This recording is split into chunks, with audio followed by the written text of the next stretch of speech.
Alors, bonjour les petits écoliers et les grands écoliers, je suis ravie de vous retrouver aujourd'hui pour une recette. Mais tout d'abord, je voudrais rajouter un petit message par rapport à ma vidéo de dimanche sur la réunion d'équipe. C'est que moi aussi, je continue du coup à vous proposer des recettes. Ça me fait vraiment plaisir de vous voir et de partager avec vous. N'hésitez pas à m'envoyer les ingrédients que les enfants ils n'ont pas trop, qui boudent, qui peinent à manger, voilà. Donc envoyez-moi des petits messages et moi je vais relever le défi pour vous trouver des recettes qui vraiment leur plairont. Donc je sais que les enfants aiment mettre la main à la pâte. Aujourd'hui, je vais vous proposer de mettre vos mains dans la pâte. Donc en réalisant un pain. Je sais que c'est la grande mode sur les réseaux, là, on voit partout du pain. Bon, moi je vais faire très simple, ça va être un pain. Donc soit vous allez choisir deux options. La première option, c'est la baguette magique. La baguette magique, elle ne nécessite pas de pétrissage, elle est hyper facile, elle est sur mon blog, je vous mettrai en lien. Il y a une vidéo qui vous explique comment la réaliser aussi. Donc ça, les enfants la connaissent, c'est celle qu'on fait à l'école.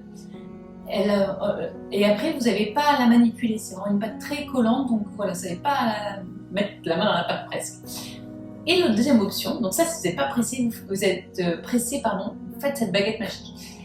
Et si vous avez envie de prendre un peu plus de temps et que vous avez la possibilité de le prendre, réalisez le pain express qui est un pain très facile aussi à faire.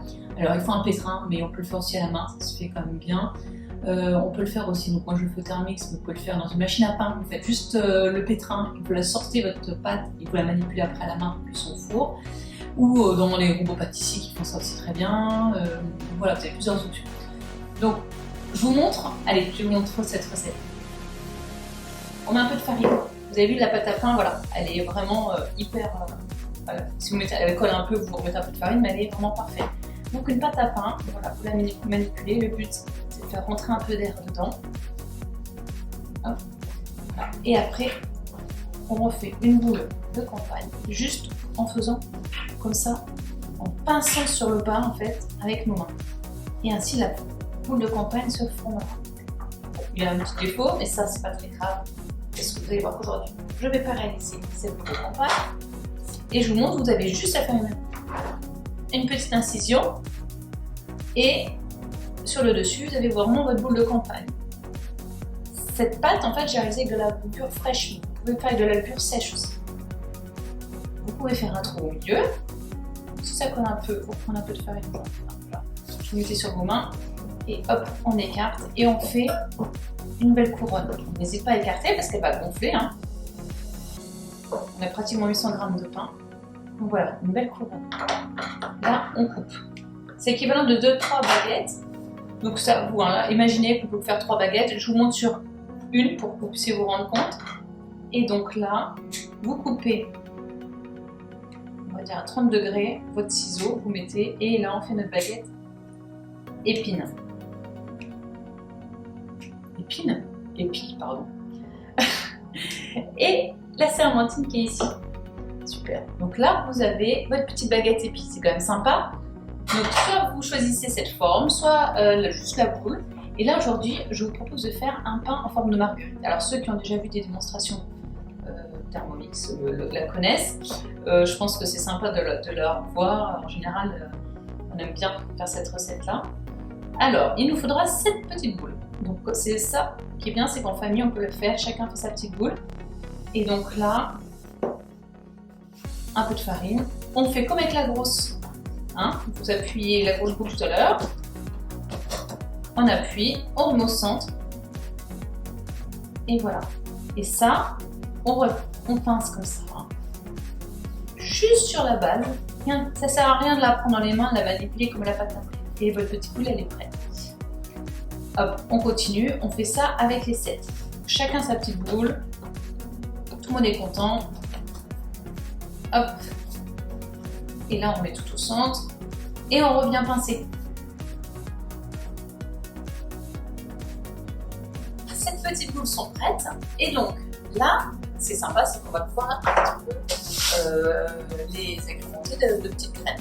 Donc là, si vous mettez des graines, alors moi j'ai pris du pavot, des graines de lin, vous mettez du sésame, des graines de tournesol, enfin ce que vous voulez, j'ai pris 2, vous allez voir parce que ça va avoir un rendu sympa. Si vous mettez directement les graines dessus, ça ne va pas tenir. Donc on va tremper dans de l'eau et ensuite on trempe dans les graines. Et là, hop, c'est parfait. Et on fait ça en alternant une de lin, une de pavot.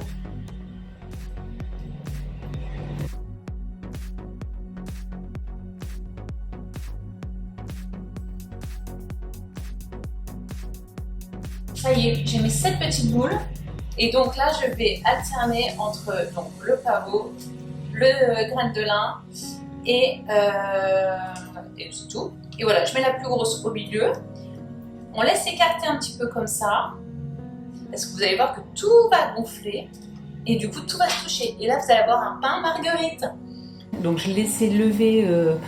Alors, comme commence à faire bon, il va lever à température ambiante. Il a levé très vite avec la levure fraîche, ça lève très vite. Avec la levure sèche, un petit peu plus long. Là, en 40 minutes, il s'est levé. Si vraiment vous êtes pressé, vous le mettez au four à 40 degrés, pas plus, pour pas que la levure soit tuée et que du coup votre pain ne va plus monter. Donc vraiment un minimum de 40 degrés ou derrière une baie vitrée là, avec le soleil, ça pousse super bien. Mais sinon, il faut compter 20 minutes au four à 40 degrés. Là, c'est parfait. Quand il commence à crevasser, c'est vraiment le signe qu'il faut vraiment le mettre au four. Cette pâte à pain, vous pouvez très bien la garnir aussi avec des lardons, des morceaux de fromage, des graines. Vraiment, vous faites-la à votre goût. Alors, vous entendez, le four, il est à 250, il est prêt. On enfourne directement à 250. L'astuce, comme pour la baguette magique, c'est sur le lèche-frit. Donc, l'équivalent d'un verre d'eau. Et ça va donner le coup de buée. Donc là, ça va être l'astuce. Votre pain va être hyper croustillant. Êtes-vous prêt à découvrir ce super pain marguerite? Attention à vos yeux. Regardez comment il est chouette. Alors, et pour savoir s'il est bien cuit, vous pouvez tapoter dessus. Et on doit entendre comme si on tapait dans du creux en fait. Donc voilà, votre pain marguerite est prêt. J'aimerais bien que vous ayez réalisé un pain avec des formes multiples que vous avez envie et de voir un peu vos réalisations. Ça me ferait vraiment plaisir que vous me partagiez ça sur Instagram.